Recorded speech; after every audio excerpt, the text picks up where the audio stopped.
E não restou nada que nos dissesse como é que eram as telas. Apenas temos uma referência no livro do Dr. Vital Dias Pereira que diz que aqui dentro desta igreja haviam 3 telas e que cada uma delas retratava a vida do Santo António. Mas nós não sabemos que tipo de telas é que eram, que desenhos é que tinham.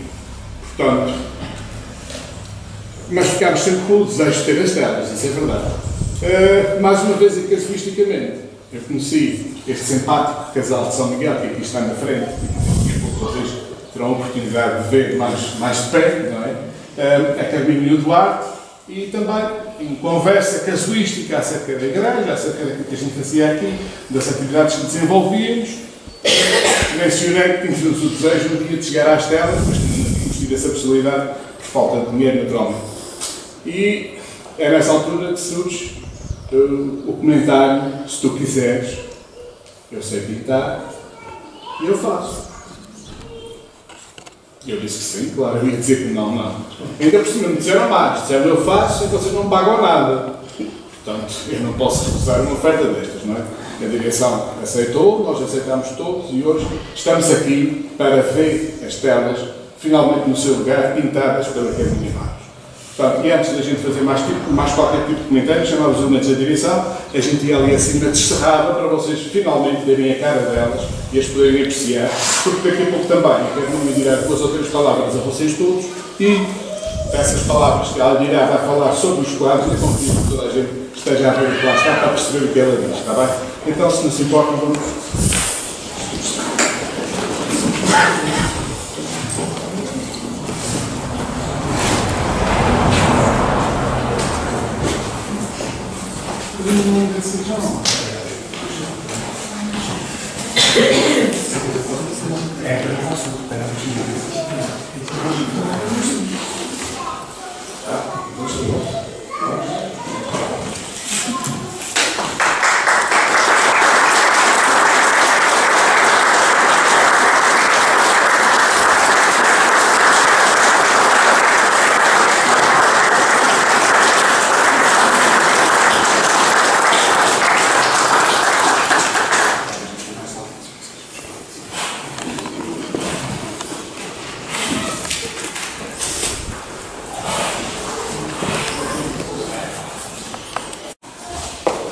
Pronto, o mistério desvendado, as 3 telas à vista, passarão a integrar o espólio da Igreja de Santo António para o Lucénios. Espero que elas agora tenham muitos anos de vida e que ultrapassem os meus, aqueles que ainda me faltam. Portanto, também espero que sejam muitos, mas naturalmente queria que as telas durassem muito mais tempo. Espero que a gente consiga manter a Igreja com esta estrutura devidamente acomodada e preservada para que elas tenham vida duradoura. Quanto a mim, é um trabalho lindo. Vocês terão a vossa opinião naturalmente, mas certamente nisto vós concordarão comigo. Portanto, eu queria, em nome do Porto São Mateus, da direção de todos os elementos, agradecer muito à Academia por todo o trabalho, pela oferta de todo o seu trabalho, e o trabalho dela não foi só a pintura das telas e a oferta delas, foi também a decoração da igreja. Ela que fez com a sua mão. Essa decoração que vocês veem em flores, tudo isto, é da responsabilidade dela. Portanto, ela é aquilo que ela não gosta que lhe chamem, e me proibido de lhe chamar, uma verdadeira artista. Mas eu estava proibido de dizer isto. Nós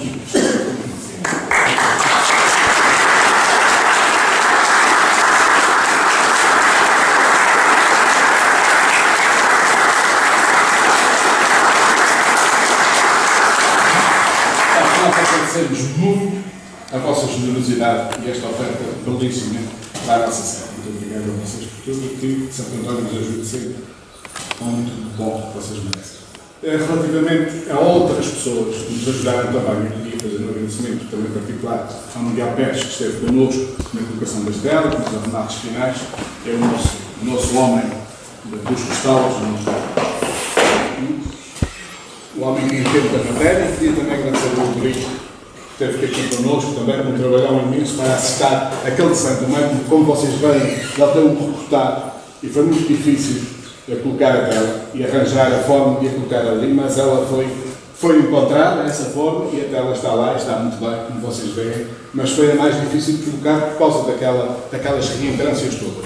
O Rodrigo trabalhou afincadamente na preparação da tela também, e, portanto, um agradecimento especial para ele. Espero que não esteja a esquecer que nos ajudou nestes últimos dias, mas o nosso agradecimento este tem sido a todos aqueles que nos agradeceram.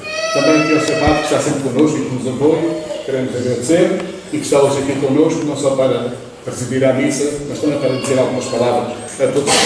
Eu penso que neste momento, e para não me alargar mais, eu passava a palavra à Academia Magos, que agora falará para vocês, tem alguma coisa para vos dizer, ou direm mais tarde. Muito obrigado. Boa tarde a todos.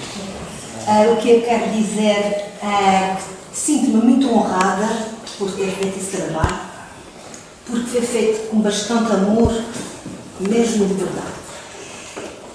Eu preparei, para além de ter as caras, preparei algumas... fiz um estudo sobre a vida de Santo António. E a primeira parte que eu vou ler a vocês desse trabalho, eu não suprimi nada porque achei tão lindo a vida do maior santo português, o maior milagreiro português. que é uma honra para a nossa nação e para nós.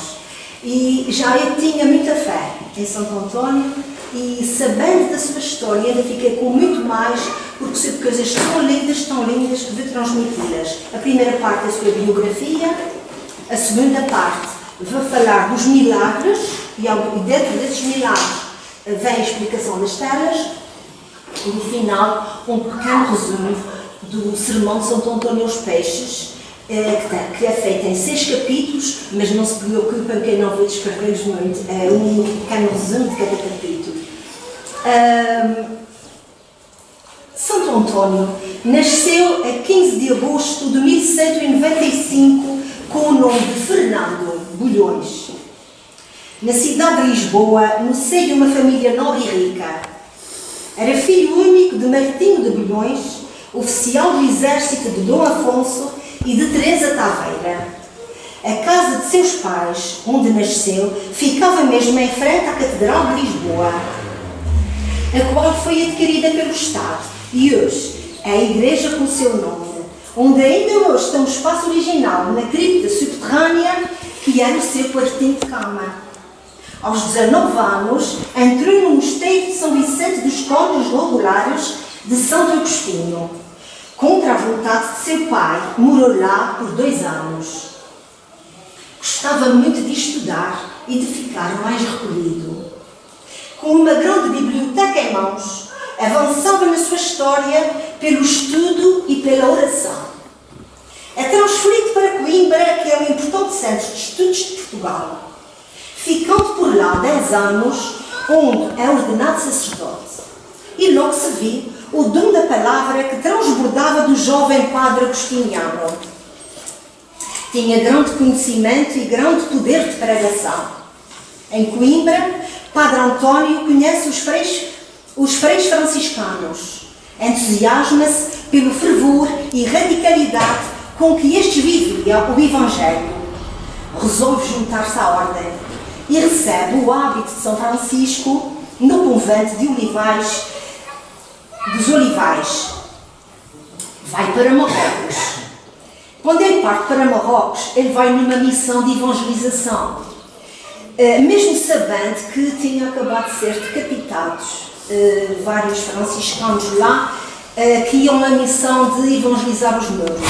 Ele fica muito doente lá e é forçado a voltar a Portugal. Ora, na viagem de volta, o barco é desviado pelos fortes ventos e vai parar à Itália. É interessante porque a mão de Deus o tinha guiado por caminhos bem diferentes daqueles que ele tinha destinado. Parou na Sicília, em um encontro de mais de 5.000 frades franciscanos, chamado de Capítulo das Esteiras. Lá, o Frei António conhece pessoalmente São Francisco de Assis, que honra para ele. Passa 15 meses como ermita no Monte Paolo. São Francisco de Assis enxerga os muitos dons que Deus deu ao Frei António e encarrega da formação teológica aos irmãos do mosteiro. É enviado a Roma para tratar dos assuntos da ordem. O Papa Gregório IX fica super impressionado com a sua inteligência e eloquência e chega a chamar-lhe de a Arca do Testamento, pois tinha uma força irresistível com as palavras. Era impressionante. Em 1222, em Forli, ele faz um sermão em que novamente revela grande dom da oratória e o profundo conhecimento da Bíblia. Em 1224, foi indicado para lecionar teologia na Universidade de Bolonha e em seguida vai para a França, onde lecionou nas universidades de Toulouse, Montpellier e Limoges. Em todos os lugares que passou, as suas pregações encontraram forte eco popular, pois lhe eram atribuídos feitos prodigiosos que contribuíram para o crescimento da sua fama de santidade. Em 1227, retorna à Itália e serve de mediador junto à prefeitura de Pádua, que resulta em um decreto que tornava menos cruel a condição dos que deviam e não conseguiam pagar as suas dívidas. Mas a gente gostava muito que Santo António fosse primeiro-ministro agora de Portugal. Em maio do mesmo ano, abençoou a cidade de Pádua. A sua fama crescia cada dia. Juntavam-se às vezes mais de 30.000 pessoas para ouvir pregar e muitos milagres ali aconteciam. Protetor dos pobres, protetor das coisas perdidas, protetor dos casamentos por ajudar as noivas que não tinham possibilidades de comprar o seu dote e ainda aconselhava inúmeros casais a não se separarem. Pedia a alteração da lei italiana que o casamento poderia ser feito com pessoas da mesma classe social. Os milagres mais extraordinários que se tem notícia na história foram realizados por intermédio de Santo Antônio. Colheu um pé de um jovem que havia sido decepado. Fez um jumento faminto se ajoelhar diante do Santíssimo Sacramento, ao invés de comer o feno para provar a presença real de Jesus Cristo na Sagrada Eucaristia. Que faz numa necessidade urgente, ressuscitou mortos, curou doentes, salvou vidas, curou cegos, surdos e coxos. Pregou para os peixes e estes o ouviram. Converteu milhares de pessoas com as suas pregações arrebatadoras. Por isso, se tornou tão popular no mundo inteiro. Em sua vida, cumpre-se a profecia de Jesus que diz: em verdade vos digo, que aquele que crê em mim fará as obras que eu faço e as fará ainda maiores, porque eu vou para o meu Pai. E tudo quanto pedirdes em meu nome eu o farei, para que o Pai seja glorificado no Filho. São João, capítulo 14, versículos 12 e 13. Em 1231, redigiu os sermões, tratados da Quaresma, evangelhos para domingos e dias santificados, que estão impressos em 2 grandes volumes de sua obra.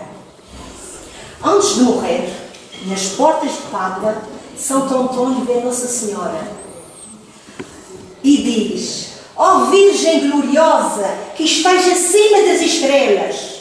E completou: estou vendo o meu Senhor, estou vendo o meu Senhor. E em seguida faleceu.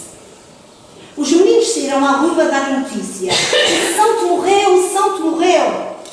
Em Lisboa, os sinos das igrejas começaram a repicar sozinhos, sem que ninguém os tocasse. E só depois todo o povo soube da sua morte.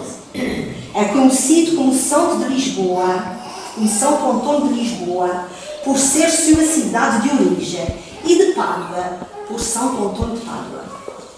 Aconteceram também tantos milagres após sua morte, que 11 meses após ele foi canonizado, pois faleceu em Pádua a 13 de junho de 1231, com 36 anos de idade. Faz 2 anos. E em 13 de maio de 1232, deu-se a sua canonização pelo Papa Gregório IX na Catedral de Spoleto. Foi o processo mais rápido de sempre da história da Igreja Católica. Em 1934 foi declarado padroeiro de Portugal. Em 1946 foi proclamado doutor da Igreja pelo Papa Pio XII.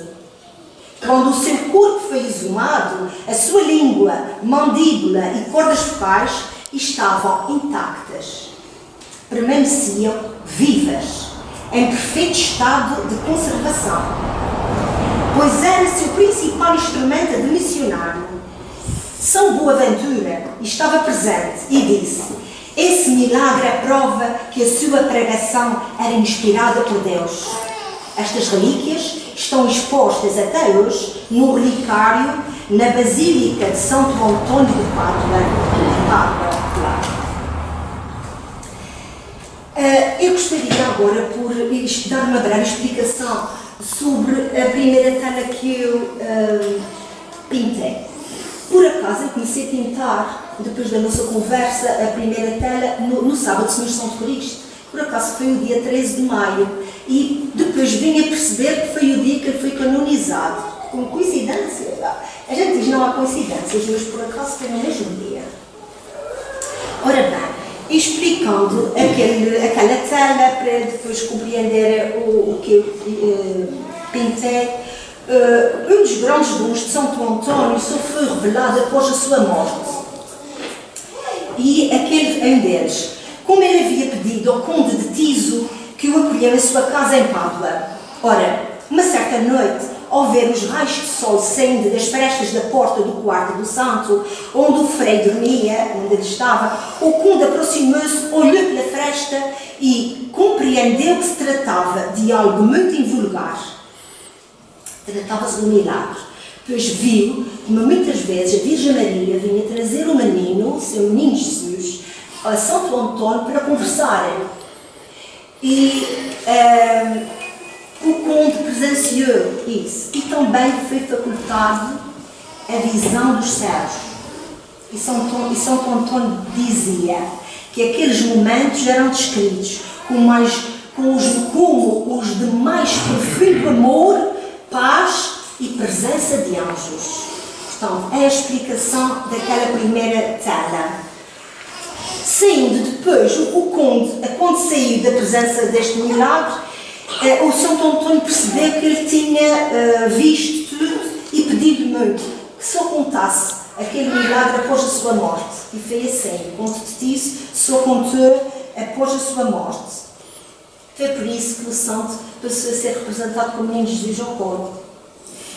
Santo Antônio era conhecido como muito inteligente, de excelente discurso, bondoso, carismático, até oferecia apoio incondicional a quem desejasse reencontrar a sua fé. Também, quando eu pintei aquela tela, vou contar um pormenor aqui aos meus amigos. Eu pintei o lírio da paz na mão de Santo Antônio e gostaria de explicar a vocês, este é tão interessante e acho que também vocês vão achar, porque o lírio da paz é aquela flor branca que se vê, mesmo se for na internet, todas as imagens de Santo Antônio aparece o lírio da paz. Mas o lírio da paz só aparece a partir do século XIV e XV, porque foi adaptado para lembrar o mês que ele morreu, lembrar a primavera, porque o branco era sinal de inocência, pureza, pureza espiritual, e que também a luz pode prosperar na escuridão. É o significado do lírio da paz. E já agora, vou partilhar aqui com os meus amigos, em tom de amizade que estamos aqui todos. Eu fui, mais o meu marido, no nosso Jeep, não a nossa, aqui de Sucanadinhas, que tem sido um benfeitor da igreja, todos os casais que vêm de São Miguel, de casas e carros, a nada, peguei no Jeep dentro, mas o meu marido foi com essas camadas dentro, disse, São Francisco, São Francisco de Assis e São Antônio, era tão simples que ele veio trocar flores de estufa por flores das dores. E fomos nessas duas a apanhar flores. Mas eu queria muito ter um livro da paz para pôr ali ao lado do santeiro. Mas eu não consegui mesmo encontrar. Então era onde ali na rua para comprar a paz. Eu ia apanhar umas folhas, eu disse, paz, aqui o Jeep, quero apanhar aquelas folhas. E sinto uma voz numa janela alta, oh minha senhora, quero uma florzinha. Eu disse, a senhora pode fazer um favor. Eu julgava que ela vinha trazer uma rosa. Não veio trazer uma rosa, ela veio trazer não o livro da paz, mas 2 livros da paz que tinha acabado de pedir, que era a coisa que eu mais gostava de ter naquela hora. Isto para mim foi tão emocionante que eu ia chorar. E fiquei bastante mesmo emocionada com aquilo. Caminhando então aqui na nossa história, que vocês vão gostar muito de conhecer, uma curiosidade, Fernando Pessoa também nasceu no mesmo dia de Santo Antônio, 13 de junho de 88, há 135 anos, fazia anos. Que os pais puseram-lhe o nome de Fernando Antônio Nogueira Pessoa, que era o primeiro nome de santo, mais um nome de profissão. Também não deixa de ser curioso que em 1755, no famoso terremoto de Lisboa, a igreja de Santo Antônio foi bastante danificada, parcialmente destruída. Todavia, a sua imagem e o seu quarto, que estava na cripta subterrânea, como eu já contei a vocês, resistiram à tragédia. Não sofreram qualquer dano com os abaixo de terra. A partir daí, é que se explica a construção dos tronos de Santo Antônio para arrecadar esmolas para a reconstrução da igreja. Os moradores arremessavam moedinhas ao trono, um tostãozinho a Santo Antônio. E ainda hoje esta tradição mantém-se. Outro grande milagre é aquele que salva o seu pai da forca. Conta-se que, estando o Frei a pregar em Pádua, ele sentiu que era necessária a sua presença em Lisboa. Recolheu-se nos seus aposentos, cobriu a cabeça em silêncio e reflexão e, ao mesmo tempo, encontra-se em Lisboa. Ele tinha o poder da onipresença. Eu, por acaso, não sabia que o dom de estar em vários sítios ao mesmo tempo se chamava de ubiguidade e vim a aprender neste estudo. Como seu pai tinha sido condenado inocentemente pelo homicídio de um jovem este que foi ressuscitado pelo Frei, e afirma a inocência do seu pai, livrando-o da furta. E gostei-me de saber essas coisas que eu não sabia. Gostei bastante. Ora bem, vamos agora aqui uma explicação à cara do meio. Quem nunca ouviu falar dos pãozinhos de Santo António? Quem compra o pãozinho de Santo António pode guardá-lo pelo Carrefour que nunca cria bolor. O padeiro do convento, quando percebeu que não havia mais pães, achou que tinham sido roubados por alguém. Então Santo António, que os tinha distribuído todos aos pobres, e sentindo o quanto o padeiro estava aflito, pediu que voltasse ao mesmo local em que os tinha deixado e observasse com mais calma. O padeiro, tão surpreendido, quando encontrou muitos cestos cheios de pão, que não só alimentaram os frades, como também a população em geral. As doações e esmolas, ainda hoje, são convertidos em alimentos para a população menos favorecida de Lisboa e para instituições de criancinhas carentes em Portugal. A terceira tela, um dos milagres de Santo António, é relatado, esta é muito conhecida, este milagre é muito conhecido, quando o Frei pregava os hereges em Rimini, na Itália, e estes não quiseram escutar-lhe, deram-lhe as costas. Sem desanimar, Santo António vai à beira-rio, continua pregando, o momento em que ocorre o milagre, quando vários peixes se aproximam e colocam a cabeça fora de água, em ato de escuta. Os hereges ficam tão impressionados que logo se converteram. Milagre citado em várias publicações, entre elas o Sermão do Padre António Vieira, que é considerado uma obra-prima da literatura portuguesa. Era conhecido como o Pai Grande, defensor dos escravos e excluídos e dos índios. O Padre António Vieira estudou no Colégio dos Jesuítas e pertencia à Ordem de Cristo. No sermão proferido em São Luís do Maranhão, em 13 de junho de 1654, ele usa a retórica como conjunto de palavras e ideias. Critica a exploração do homem pelo homem. Luta contra a escravidão indígena e a exploração portuguesa. 3 dias depois do sermão, ele parte em segredo para Portugal, a interceder a favor dos índios, às autoridades portuguesas.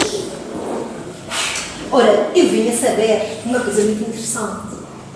O Padre António Vieira, quando veio na viagem do Brasil para Portugal, a nau naufragou entre as flores e o corvo. Ele foi colhido por uma nau de corsários que o trouxe para a Graciosa. Vocês sabiam?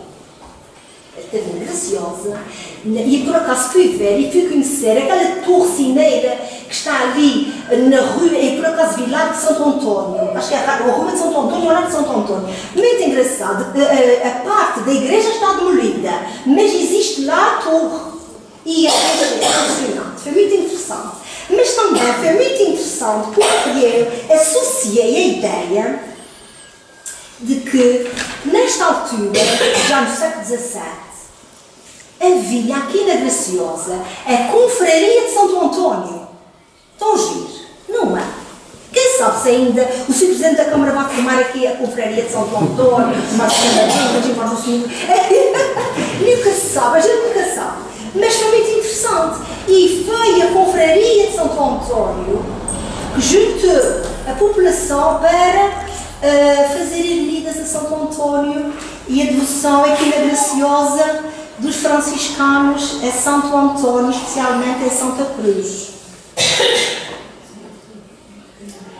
Ora, muito bem.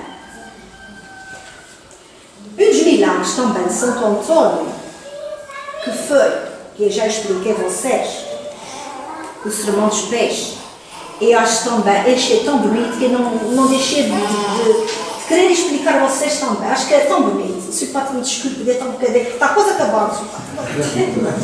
Olha, tudo começa com o conceito predicável. Vós estes sal terra. Em latim. Vós sois o sal da terra.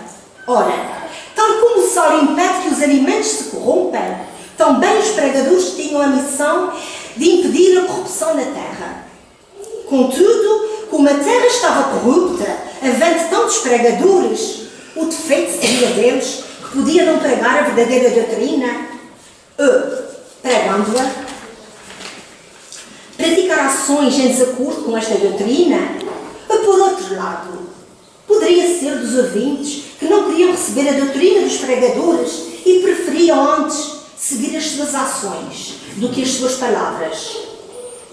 Sendo o defeito dos pregadores, a solução seria seguir o conceito de Cristo e expulsá-los. Mas sendo o defeito dos ouvintes, poder-se-ia tomar a resolução de Santo Antônio quando pregava e lhe viraram as costas. Ele nunca desistiu, resolveu continuar e o resultado, o Espírito Santo encarregou-se. Foi um milagre. Todos se converteram pelo uso da sua linguagem, formando um discurso altamente persuasivo. Convencia o ouvinte pelo raciocínio e pela razão. Foi um dos maiores pregadores da história. Como qualquer texto argumentativo, o sermão divide-se em introdução, desenvolvimento e conclusão. Santo Antônio foi sal da terra e sal do mar.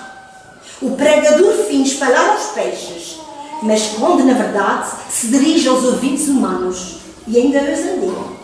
O sermão divide-se em 2 pontos: louvar as atitudes e virtudes e repreender os vícios. Os peixes eram atentos, suspensos, as suas palavras escutando em silêncio. Só os peixes, entre todos os animais, se não domam nem domesticam. Resumindo agora os 6 capítulos, que é o final daqui da minha história. Primeiro capítulo, imposição da palavra. Cita a Bíblia, que serve de mote ao sermão. Explora o tema a partir da metáfora do salmo, defendendo a moralidade, a integridade dos homens. Chama a atenção à participação ativa na sociedade, referida à realidade da competição e do capitalismo. Segundo capítulo. Ouvem e não falam, mas também não ofendem a Deus com as palavras. Revelam obediência, ordem, quietação e atenção.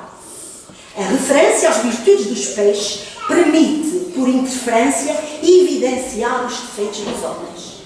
Altivez, presunção, violência, crueldade, vaidade, contudo, têm o defeito de não se poderem converter.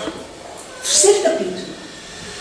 Falando dos peixes, anunciava os ouvintes, curando-os da cegueira dos cegos que não querem ver. Pois é pelo pecado dos homens que o demónio encontra a porta aberta para entrar nas nossas vidas. Sua língua travava e refriava as paixões humanas. Fazia tremer os homens, convertendo-os. Alertava-os constantemente para a existência do céu e do inferno. Era um grande devoto da Virgem Maria e a invocava com grande admiração. 4 capítulo. A repreensão dos vícios, em geral. É que vos comedes uns aos outros, os grandes como os pequenos. Ora, se os pequenos comessem os grandes, bastaria um só grande para sustentar muitos pequenos. Mas como os grandes é que comem os pequenos, não bastam 100 nem 1000 para um só grande. Todo o sermão constitui um documento da surpreendente imaginação, habilidade, oratória e poder satírico. Toma vários peixes como símbolo de algumas atitudes humanas. É, portanto, uma alegoria, porque os peixes são uma metáfora dos homens. Quando morre um homem, logo uma série de pessoas se preparam para o comer, nomeadamente os herdeiros, os testamenteiros e até o coveiro. Contudo, os homens não se comem apenas depois de mortos, sendo o mal maior o facto de se comerem a vida. O homem criminoso é comido pelo solicitador, pela testemunha, devoram-se uns aos outros, não com qualquer comida, mas como fazem com o pão, que é o alimento do dia a dia. Os peixes são aconselhados a não se comerem uns aos outros, porque já lhes basta as perseguições dos homens, a imensidão do mar, a meio suficiente de sustento. Outro defeito dos peixes consiste em se deixarem tentar por um anzol e se seduzir por um pedaço de rede. Do mesmo modo, os homens, contraindo dívidas, a vaidade, a loucura, a ambição desmedida.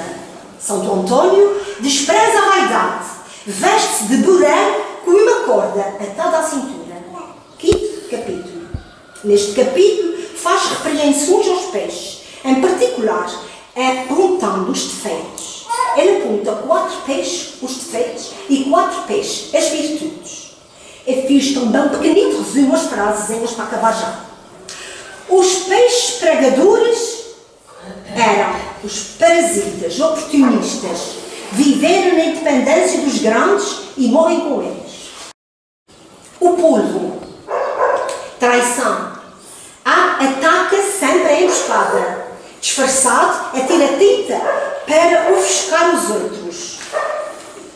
Compara-os a Judas, falsidade, hipocrisia, dor, com santos, traidor, com aparência de santo. Os 4 peixes que ele aponta com virtudes. É o peixe râmora, que é muito pequenino, mas com muita força, representa a força da palavra de Santo Antônio. O peixe torpedo, que faz descargas elétricas para se defender, representa a conversão dos pecadores. O peixe dos 4 olhos, em que os 2 olhos tem uma linha em que separa 2 olhos que olham para o fundo do mar e 2 para o céu. Lembrando da existência do céu e do inferno, é um peixe que consegue sobreviver na lama, representa a alma racional e que é bem pregada foram os peixes, melhor que é muitos homens. Deus deu só 2 olhos às águias e aos linces, mas é um peixinho tão pequenino, de 4 olhos. Deus permite que estejam vivendo em cegueira tantos milhares de gentes há milhares de séculos. Ou quão altas e incompreensíveis são as razões de Deus e tão profundos os abismos dos seus juízos. O peixe de Tobias. O peixe de Tobias é acompanhado do arcanjo Rafael a retirar portanto, manda-lhe retirar as entranhas e o coração do peixe. Mandou pôr sobre as brasas, pois o fumo avejentaria os demônios da sua casa. E, com fé, Tobias conseguiu curar a cegueira do seu pai.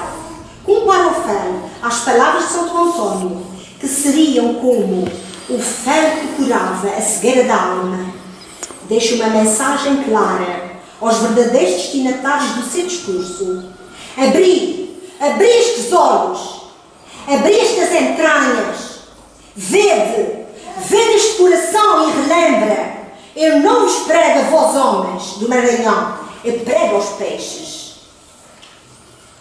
Compara-os. O 6º capítulo, exortação aos ouvintes, é o último capítulo, para pôr em prática os ensinamentos e a palavra de Deus. Compara o orador com os peixes e assume-se pecador. Termina todo o sermão com um pedido de louvor a Deus e oração. Resumindo tudo isto, tudo se baseia nos principais temas que são a ganância humana, a corrida desenfreada pelo poder deste mundo e a corrupção da sociedade. Assuntos mais do que presentes no nosso cotidiano. Podemos, sem dúvida, notar a intemporalidade de tudo o que nos transmite e nos faz refletir sobre os desafios da nossa sociedade e pensar seriamente sobre a nossa realidade através da sua linguagem fina e elaborada. Muito obrigada pela vossa atenção. Desculpe.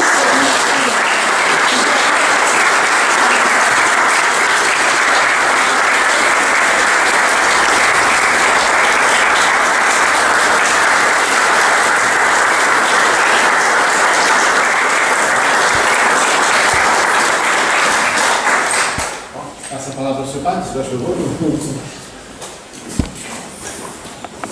Junta de freguesia, também da delegação aqui do nosso coro, mas hoje então de uma forma muito especial, uma saudação então aqui à Carmina, e que fez, ou que está a fazer desta nossa inauguração, um verdadeiro hino à beleza. À beleza como uma forma de nos encontrarmos com Deus, e através, neste caso, da pintura. Mas essa imagem também é revestida de uma outra característica relacionada também com a beleza que nos ajuda a encontrar a Deus. Tem a ver com o facto do nosso coro ensaiar aqui, como a beleza também do canto nos ajuda a encontrar a Deus.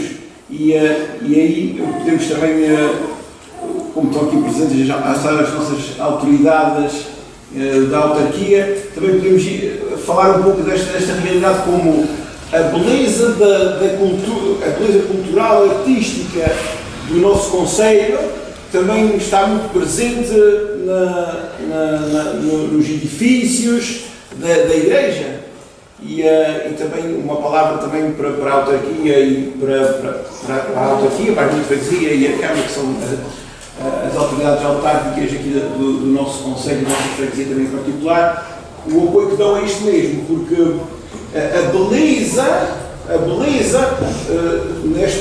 neste património da igreja não é uma beleza que fique só para aqueles que são católicos, é uma beleza que faz parte de todos nós, da humanidade. Por isso nós vemos pessoas de outros países a visitar a beleza que temos presente no património das nossas igrejas. Por isso também é um agradecimento a todos os que permitem que esta beleza continue.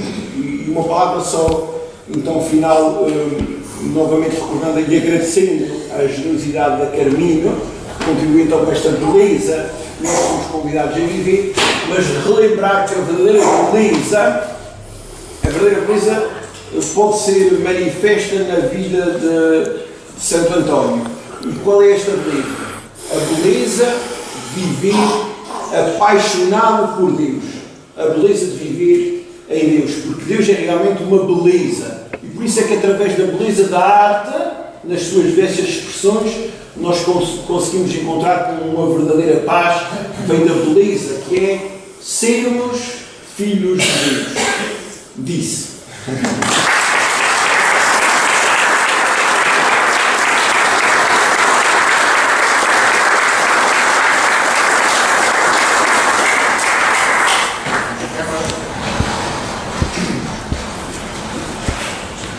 Boa tarde a todos. Estou especial para Júlio, representante da Junta de Freguesia de São Mateus, Sr. José Gabriel e restante direção e caros pluralistas do Corpo de São Mateus. É com muito gosto que hoje estou aqui. Quem sabe, um dia possa-se trazer a confraria de Santo António, que até me deu nome. O meu nome é António, deu o meu avô, que nasceu fazia hoje 119 anos, se fosse vivo. Portanto, era aqui desta freguesia também. Portanto, muito orgulho estar hoje perante também os meus amigos graciosenses e desta freguesia de São Mateus. Muito obrigado pelas suas palavras, gostei. As referências históricas, a forma apaixonada como conseguiu preferir estas palavras esta tarde. Obrigado pelas telas. E olhando para a beleza destas telas e também baseado naquilo que foram as suas palavras, eu acho que elas hoje fazem todo o sentido aqui, porque houve um trabalho conjunto de várias entidades e principalmente da iniciativa privada, da vontade de querer ter as coisas bem arranjadas. Como foi dito aqui, esta ermida teve bastante descaída, teve descoberta, teve alguns anos ao abandono, e graças a um conjunto de pessoas hoje está nas condições que todos podem ver, e só por isso as telas caem aqui na perfeição. Também, se calhar contrariando um pouco aquilo que é a principal mensagem de Santo António aos Peixes, é muito importante trabalharmos em parceria, sabermos cuidar uns dos outros, olharmos uns pelos outros. E é a forma que eu gosto de trabalhar, e vou-me anunciando aos poucos desta forma. Eu acho que o sucesso de todos os projetos está em conseguirmos trabalhar em conjunto, em parceria, cada um dar um pouco mais de si e no fim termos este resultado que hoje aqui tem. Portanto, também para terminar, deixar a disponibilidade do município para continuar a apoiar projetos como este, recuperações como estas e como tantas outras que são necessárias em todo o nosso concelho. Espero que esta sirva de exemplo para outras que estão a necessitar neste momento também de serem recuperadas. Tá bom? Uma boa tarde a todos.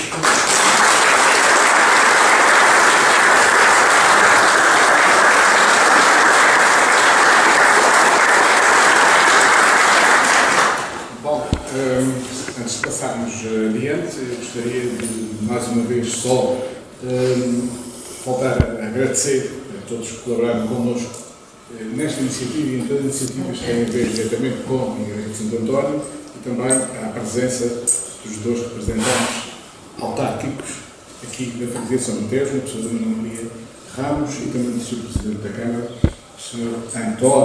António Reis, Cristiano António, mesmo António, Presidente da Câmara. Portanto, muito obrigado por terem vindo, agradecemos muito a vossa presença e agradecemos, então, e finalmente, a todos que colaboram connosco. E, atenção, nós temos mais objetivos e mais planos para o futuro. Portanto, se quiserem associar-se a nós e continuar a apoiar, a gente só agradece. Portanto, mais tarde, depois falaremos dessa parte. Agora, e antes de passarmos à missa para darmos só mais um minuto, nós queríamos fazer aqui uma pequena cerimónia muito rápida. Portanto, podem vir as peças e chamávamos a cabine aqui acima, se faz favor. Aqui mais ao lado, assim, que é para a gente já mais à vontade. Pode-se chegar aqui para mim, mas dizer só uma pequena lembrança para ninguém, que marca o dia para a posterioridade, que é não se esquecerem de uma universidade muito connosco.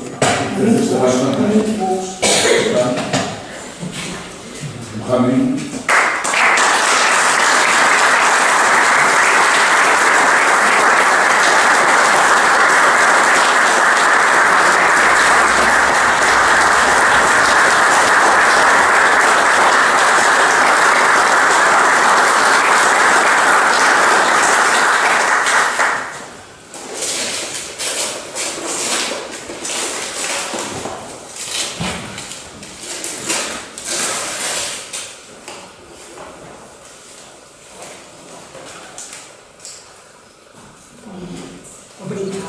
Muito obrigada.